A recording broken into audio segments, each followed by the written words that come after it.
Hi, everybody. This is Silvio Canto in Dallas, Texas on Sunday, March the 1st.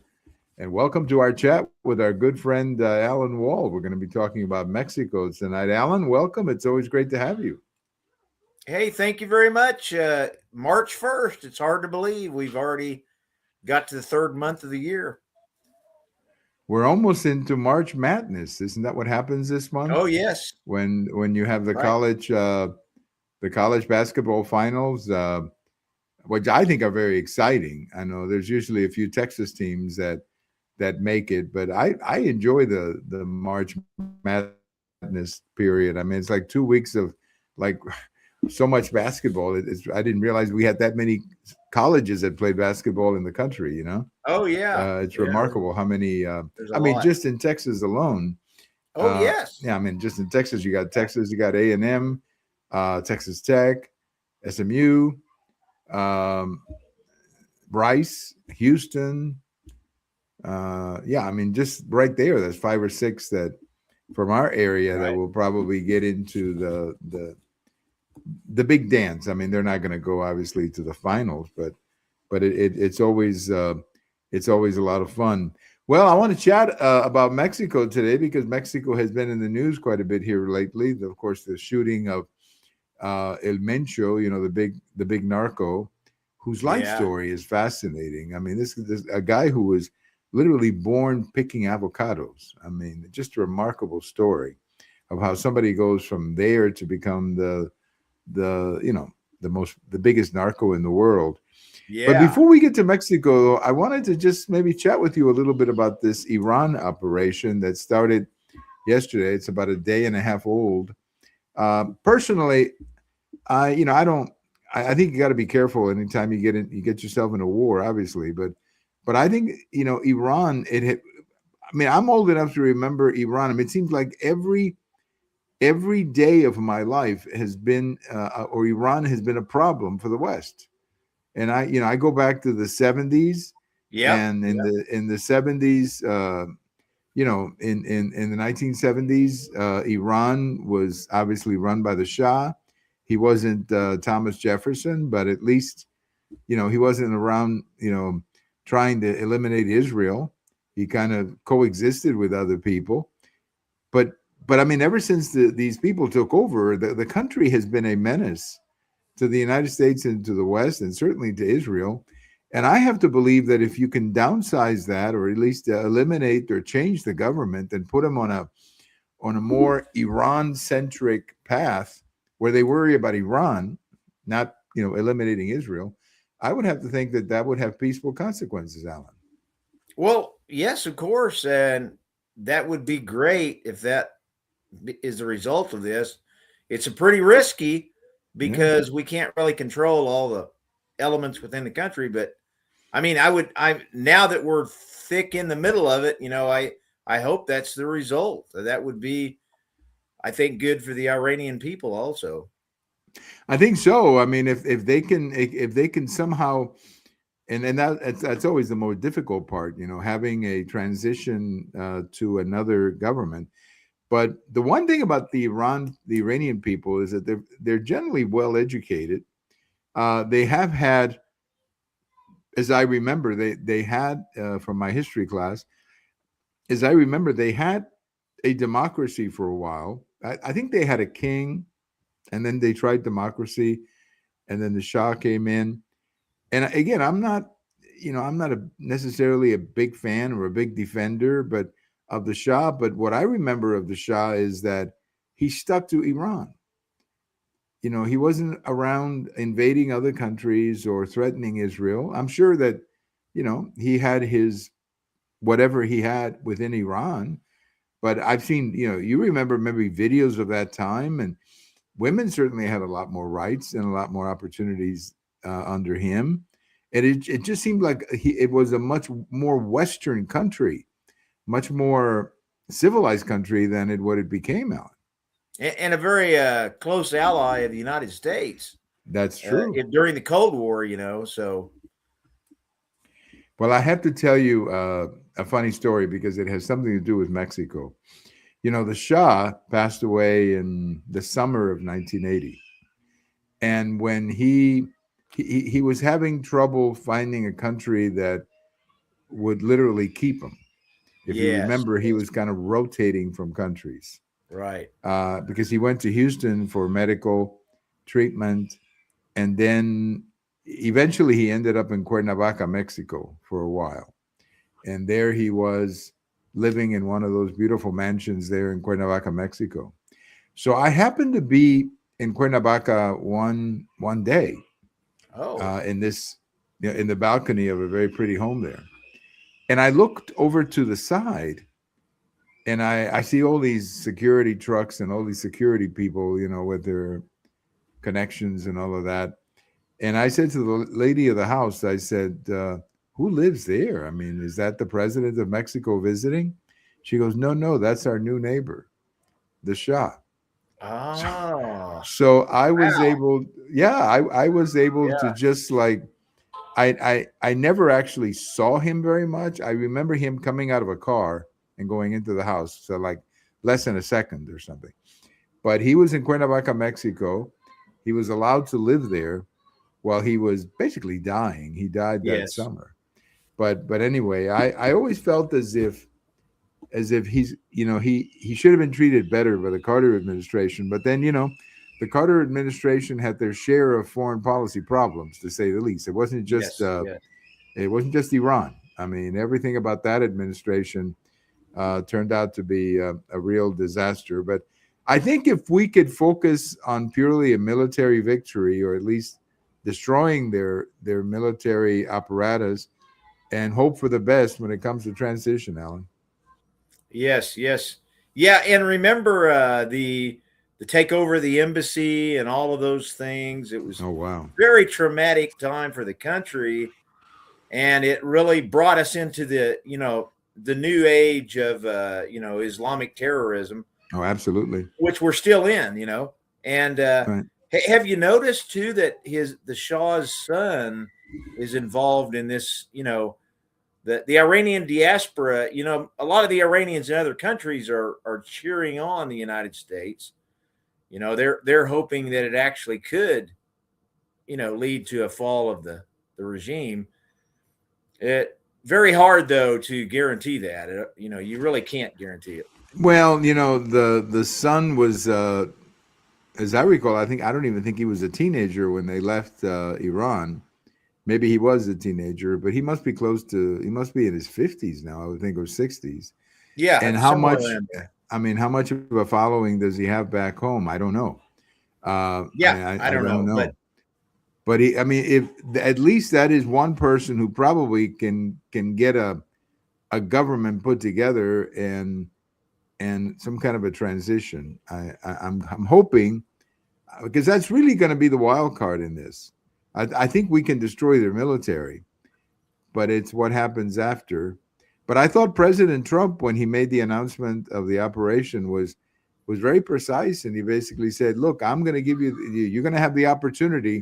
So that what that said to me was that, hey, we're going to decapitate the snake, and then you guys take over, because we're not going to be, I mean, we're not going to have troops liberating Iran. You know what I mean? Like, as happened in Iraq, and in which I'm sure you remember. You were in Iraq yourself, but we actually had to move in 170,000, because that was a different situation, of course. oh yes, That was yes. a totally different situation.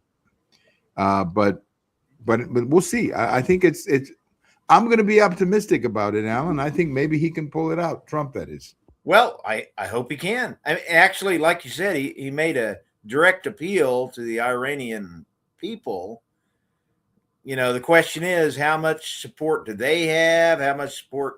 I don't know. It's hard to tell, but I know a lot of people. There were actually people in Iran that were, happy about the Khamenei's death.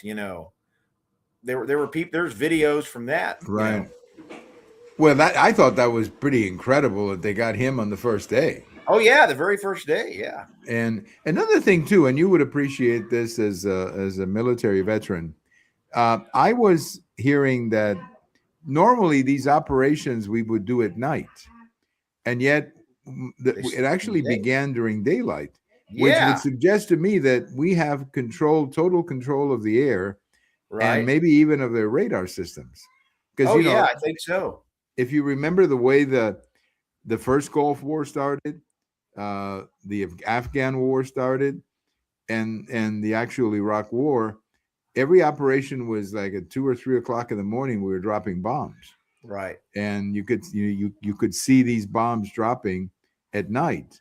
But here we did it during the day, which would suggest to me, or at least this is what I'm hearing from military people, the ones that like General Keane, that goes on Fox News a lot, and he was saying that just shows you that we control the air, and that Yes. their air Right. defense system has been so debilitated. But I mean, the Right. Israelis have basically destroyed that country. Yeah. All they can do now is shoot rockets. That's all they can do. But I think they made a big mistake by shooting rockets at those Gulf countries, because now they're dragging them into the war. Saudi Arabia is about to join, on our side. I mean, the Iranians are not making friends in the Gulf by, attacking those small Gulf, countries, and so that was a major error. Yeah. Well, I think that may have just been panic. That's my sense. I mean, Maybe, yeah. I don't think that was calculated. I think that was just a panic, push buttons and see what can happen type Now they're of finding out. panic. They're Yeah. finding out, yeah. But I've always, I'm certainly not an expert in those cultures, but I've always been told that, the Iranians they're not really Arabs. They're Right. uh, Persians, and they see Yeah. themselves Yeah. totally different as I mean, they may be in the same region, but they're not really the same culture. Right. Right. In fact, they have a very ancient culture. It goes back thousands of years that has nothing to do with Islam. And sometimes some Iranians emphasize that more than Islam. So Yeah. there's something to work with there. No, and again, as I said before, I guess I'm kind of showing my age a little bit, but I mean, my goodness, this Iran, we've been messing with this since Oh yeah. '79, and you say, the Right. takeover of the embassy. I mean, all these. I mean, look at the number of times that President Reagan had to use the army again, or the Navy, or I guess the Air Right. Force against them, and I really, I actually thought that President Bush, after the original success of the Iraq War, would eventually go in and take them out too. But I guess maybe it was just too much to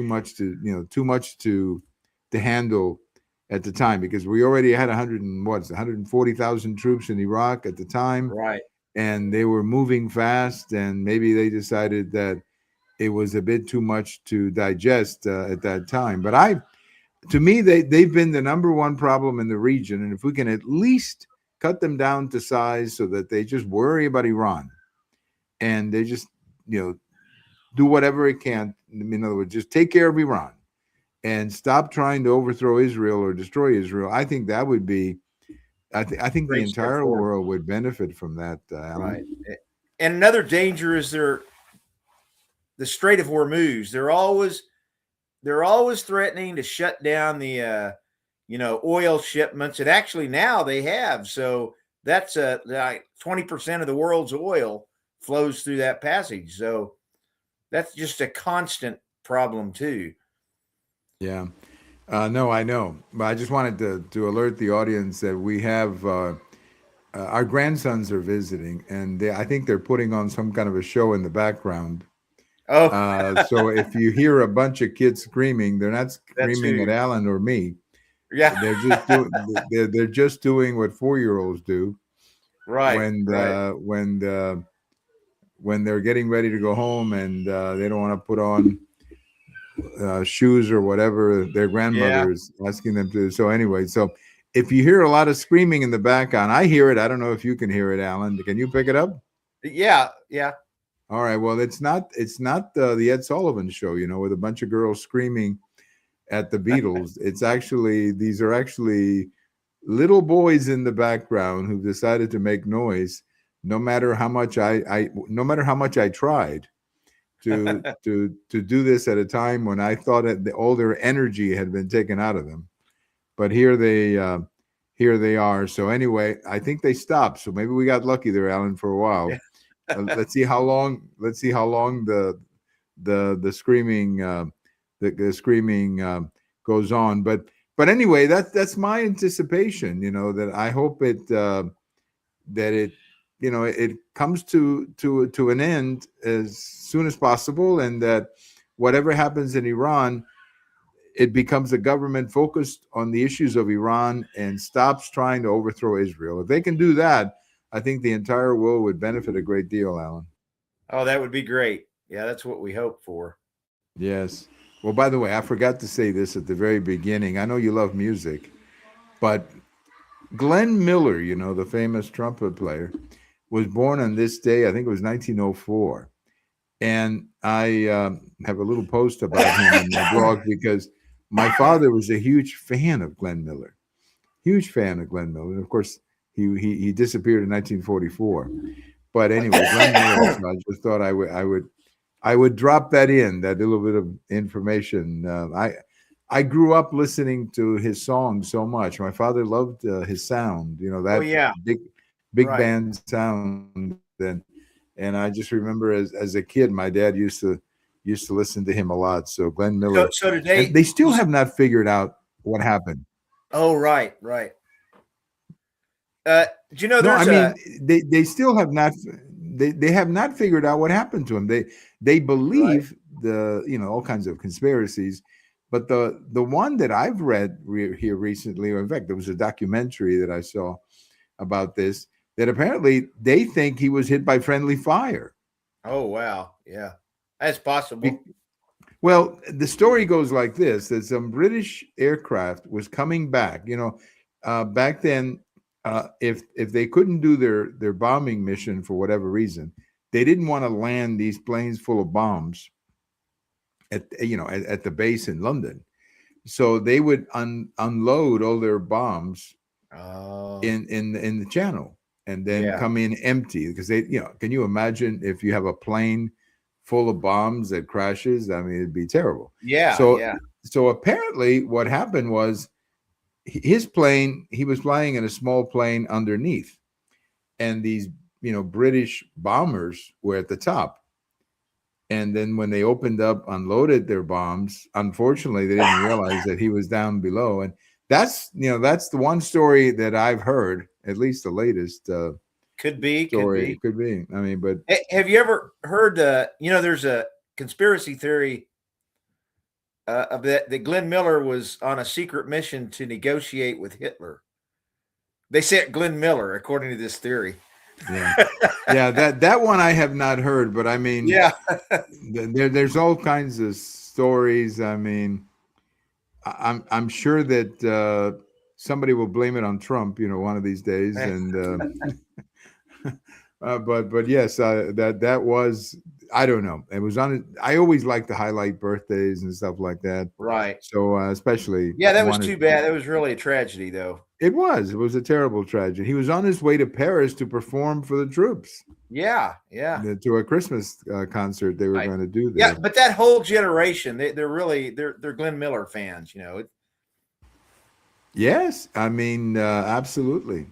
Absolutely, and that was like the Beatles of their time. Yeah, That's yeah. that's kind of like the way my dad used to describe them. It was like the Beatles for you and Glenn Miller for us. And what's interesting is my father, of course, grew up in Cuba, and when he died, my father was 15 when he disappeared. My Oh father yeah. was well, no, he would have been 18. My father would have been 18 years old in Cuba when when Glenn Miller disappeared.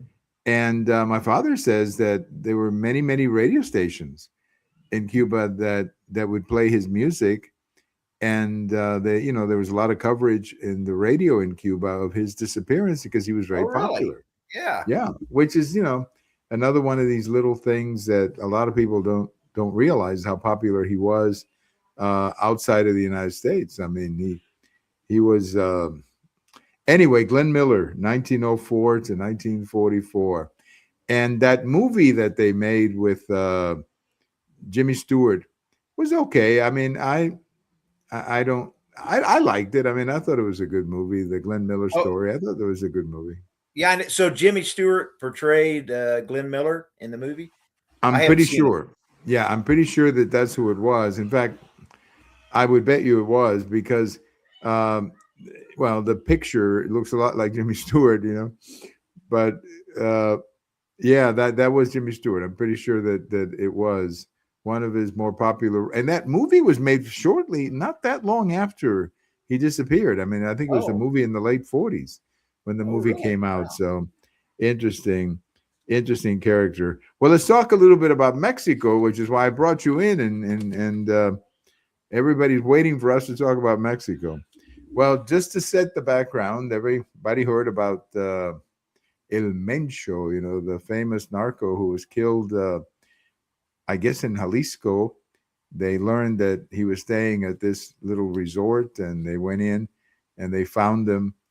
And that seems to be the easy part of the story. It's Yeah. everything else where it gets really, really complicated. Uh, Look, I like to follow Mexican politics. I know you lived in Mexico too, so you have a blog and you write a lot about Mexico. And I've never seen so many people in Mexico on their blogs and podcasts basically saying that this guy Mencho was financing political campaigns, including President Sheinbaum and her predecessor. I mean, they're just coming out and saying that, and that she's tied in with the narcos. I mean, that's pretty strong stuff to say about the president of a country, Alan. Yeah, yeah, and I usually I've heard that a lot of people will link Morena and AMLO with the Sinaloa cartel. So I guess now people are saying they're linking them with the CJNG or maybe both. Or I mean, there's a lot of all kinds of accusations that you hear. Yeah, and the one in this particular case, apparently it was the United States that helped the Mexican army With the find this intel. man Yeah. and pretty much provide the details of where he was. We probably found out through satellites or whatever. But here's the thing and you as someone with military experience, did it surprise you that 27 Mexican troops would be killed in an operation like this? Because that would make it one of the heaviest casualties operations that I can recall in Mexico. 27 troops were killed, and I'm going to guess maybe quite a few more injured. But Well, apparently, but they must have had they must have had quite an encounter when they found this guy. yeah, they had a big shootout, but that 24 figure includes the ones that were killed later in the day when the cartel retaliated. It wasn't all at the capture site. Okay, wasn't it at the battle itself? Right, which there were several casualties there.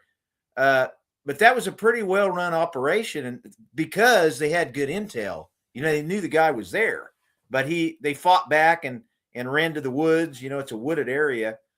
But what I think is really impressive, and not in a good way, is how even though the head of the cartel had been eliminated, the cartel retaliated the same day. Over 250 attacks in 20 states. Now you think about the organization necessary for that. That's what's frightening. And that shows you that it's not just taking out the boss man. It's going to involve a whole lot more. That CJNG, it's a very tightly run cartel. It's really very formidable. Well, what's amazing to me is the size of the operation that this guy was running, like forty Yes, yes, billion dollars or something right, that they right. were they were running through that operation. And then when you read a little bit about this guy, El Mencho, that is, who's got a very long name, Yeah, um, but anyway, El Mencho was a poor farmer or the son of or poor farmers in who grew up picking avocados in that area there. Then he ended up in San Francisco. He just broke into the country illegally, I guess, and lived in San Francisco with his brother, and they were in the street drug business there. He was right. arrested he was deported twice, came back one time, and then he decided to go back, and then he's working as a policeman. Yeah, he was a policeman. Man. Yeah, and then eventually he somehow he finds himself on top of this particular cartel that is one of several cartels. You have Sinaloa. Um, well, I'm sure there's others. I can't think of all their Yeah, names. but that's the big two, Yeah, CJNG and Sinaloa. and I guess they must be separated by territory. I would think that's what Right. separates them. Sinaloa would be north, I guess, Yeah. and but I just thought this thing was so incredible. The military operation itself was pretty incredible that they found him and eventually took him out. But that was not supposed to be the objective. Was to kill him, as I understand. They wanted to get him to Mexico City, but apparently he died He died in en the route flight. on the helicopter. Yeah. But It then was that creates all kinds of conspiracies in itself. of I mean, course, of course.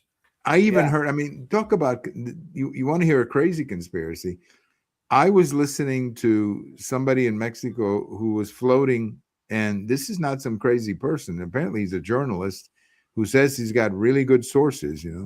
I guess they all say that, but he said that he was killed in the helicopter on purpose.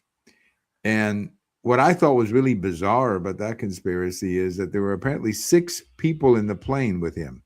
3 from the CIA, from the FBI, or I mean, not FBI, but DEA, and then 3 Mexicans. And apparently they had a disagreement as to what to do with him, and they shot him in the plane, which was not part of the plan. They were supposed to take him, because I think the idea was to turn him over to the United States. I think that was the idea. So, I mean, Well, yeah. again, that's just a conspiracy, Alan. Who knows? I don't buy it. I don't think that's really what happened. I think he was hurt, probably died on the plane. Maybe they should have gotten him to a hospital in that area. Maybe that they would have saved his life that way. Well, apparently they were going to take him first to Guadalajara, but he died before they could even get there. And then they didn't want to land in Guadalajara because they already had an idea of what might happen anyway. So then they went to Morelia. But okay. if that's true, he died pretty quickly. Hey, he might have been he was really shot up. So it's not, impossible that he actually just died. No, I think you're right. I mean, human body can only take so many bullets, Right. But then what's fascinating is when the political story happens. On Sunday, when all of this is happening, the president of Mexico is up north on some kind of a political, stop or whatever. Yeah, Coahuila, right. Up north. And it's just a political stop, that other politicians do. And they ask her about it, and she goes, well, the defense secretary or the equivalent of that is going to have a meeting about this. She never went on TV to talk about the operation, like, for example, President Trump did with this Iran operation. She's never really explained anything other than it happened, and now people are even saying in Mexico that the military actually did not tell her anything, that they kind of went around her because they didn't trust her people, that they thought her people would call the narco and say, hey, they're coming tonight, so hurry up and get out of there. I mean, that's how crazy the politics in Mexico is. Well, yeah, that part is kind of hard to prove either way. But what I noticed, what she did that week, she did discuss it in her morning press conferences, but she continued with her usual activities. For example, they celebrated Flag Day.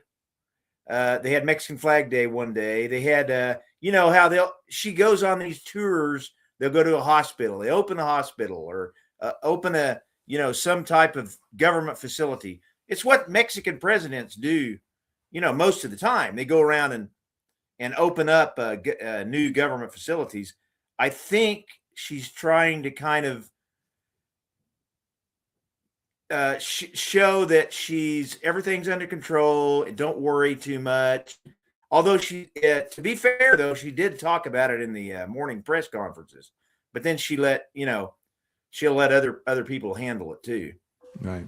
And Well, she did talk about there's a little bit of doubt about the World Cup, which is in 3 months in the Guadalajara metro. So some people are saying, hey, wait a minute. We don't want to have a soccer game, right here in the heartland of this drug cartel. But she's assuring the public, and the FIFA is also on her side. Oh no, it's going to be okay. That when you say the metro, you mean the metropolitan area or the subway? Yeah, of Zapopan. It's Okay. it's part of the Guadalajara metro, but Okay. they're scheduled to have a game. They had several matches in the World Cup, which is this summer. World Cup is in U.S., Mexico, and Canada. So there's several games scheduled for that stadium, which is not far from where, the cartel was setting vehicles on fire and blocking streets and things like that. So that kind of gave people a little pause, thinking about that. Yeah. Well, I know there was a lot of talk about those games. I guess the good news for Mexico is that they're still 3 months away. So they have time to prepare for it. But yeah, there was a lot of talk about, how safe it would be. But the response by the cartel, not just in Vallarta, but around the country, was unbelievable. The coordination. 20 states. They were in 20 states in one day. 250 attacks. And then they also closed highways. Yeah. I mean, I was watching a news. Yeah. They take a truck and they block the highway. Set it on fire. I was watching a news report of people at the bus station, and kind of stuck at the bus station. There's nowhere to go, and even the flights were canceled. But a lot of tourists, I guess, were stuck there from other countries. But it looks like it's quiet now. At least, it's quieted down from then. Yeah, that was a week ago. Think about it. That was 1 week I know ago. That was last Sunday. Yeah. But the one thing that I guess should concern all of is how well coordinated these people are. Oh yeah. That would be day. Wow. Yeah. Yes. And how they can just get their troops out so fast. And then have you seen some of the military equipment these trucks that they have? Right. I mean, when I saw the picture, I thought, oh, that must be the Mexican special forces. But no, it's the cartels. I mean, it's unbelievable. The force they have. Well, with the money they're making, I mean, I'm pretty sure they can buy just about everything. Today, I just saw a news story before, a little bit before our chats, that the president of Mexico was giving a speech somewhere saying that, yes, we are helping the United States stop the drugs from going north, but they got to help us with the weapons coming south. Now, of course, this has been, and you've written about this many times. For years, yes. Yeah, this has been their complaint. But what I always say is, okay, then why are the weapons coming in? They could stop it at the border if they really, they could close their border, or at least control it better. But it seems like if you have open borders going south, well, you're going to get weapons. Right. Yeah. And maybe they need to just, crack down more coming south. Of course, that it slows down traffic. They don't like that. But they've been talking about that for years, about the guns. Well, yeah, I mean, that was always the way they would get around the issue, by saying, well, it's all these weapons that are coming down from the United States. No one has ever disputed that they come down from the United States. But the question is, why is it so easy to come in? Right. That has always been my question. And I know you and I have talked about this before, and you've written about it before, that, these weapons are just literally walking into the country, and they don't seem to have anybody stopping them. You would think that if they would sort of do on their side of the border what Trump has done on our side of the border, that might prevent some of these weapons from going south, Alan. Right. Yeah. Yeah. Let me ask you one more question about the future here. Do you think that there are going to be more fights between cartels? Because we have now closed the border effectively. It's hard to get north now. It's hard to go north, which means that the routes have been reduced. Yeah. So I can see these cartels fighting each other for those routes, Fighting and over what's basically, left. yeah, and because how else are they going to get it up here? I mean, submarines are not the most effective way to do it. Airplanes are not the most effective way to do it. I mean, and if the routes are closed, then they're going to have to figure out, who gets to, who gets to use the route. So I don't Right. know. So that's why I think that there's some fights. But I mean, the political situation down there is very intense right now, very, very intense. And I'm hearing things from newscasters and podcasters and stuff like that you would have never heard 10 years ago. I mean, with the freedom that they're having to just accuse the president of being connected with narco. I mean, that's pretty hard to believe that they're saying that about her, right or wrong, but they're saying it, Alan. Yeah. And it seems to me what they need, that opposition needs much better. For example, the Pon Party, they need a true a Mexican opposition, organized Mexican opposition, and right now they don't really have that. Now you have this guy No, Salinas, who has said he might run. He's a billionaire, but he's having problems with his. He's having to. He's facing bankruptcy in his network. TV Azteca. He's having a lot of problems, which of course he blames the government for that too. So that guy's an interesting guy to watch. But still, I thought he was the one had some text. Yeah. Oh, he's a fascinating guy. Yeah. Yes. Yes. Yeah. He would be kind of like, I think he would run on a Trump-like campaign. Very, very Trump-like. That's kind of, he would focus his business background. But We'll anyway, see. I just think it's fascinating when you talk to people in Mexico. Most of them, they seem to be doing just fine. They know that they always say, well, that doesn't happen in our city. That's what you always hear from people in Mexico City. Oh, well, that doesn't happen here. That happens in wherever. Right. And that's probably true. But there's a lot of those little towns that are where this is happening. And I have to believe that Mexicans must have been just overwhelmed with shock when they saw the reaction on Sunday when you had highways and airports closed. Oh, yeah. Had to be. It happened so fast. You see how well organized these guys are. And it could put their tourist industry in danger because, a lot of American tourists, they were trapped. They couldn't go out. They're going to start saying, oh, I'm not going to go to Mexico. If Mexico gets that kind of reputation for tourists, that's like 9% of their GDP is tourism. That would be a big hit. Yeah, that would be, because that's just cash coming in. Yes. Yeah, yes. that would be a big hit. That's a lot of cash.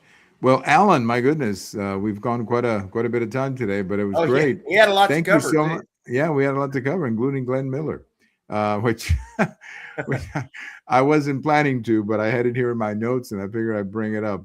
But I want to thank you.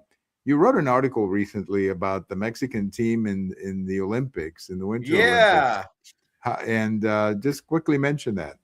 Well, that Mexico had 5 competitors sent to the Olympics, Winter Olympics, didn't get a medal, but that's there's only one Latin American country that's ever gotten a medal at the Winter Olympics, and that was Brazil this Olympics. So that was the first Latin American country to win a medal in the Winter Olympics. Wow. To be fair, though, it's kind of hard to train. Yeah. A lot of these countries don't have the climate for training. Whereas Norway, Norway won it because they just step out their door and they're training for the Olympics. Right. I mean, the only snow that I can recall in Mexico was up in the volcano. Right, right. I don't see and anybody I'm skiing up there. no, I don't see anybody skiing up there, which is probably a little dangerous too. But Right.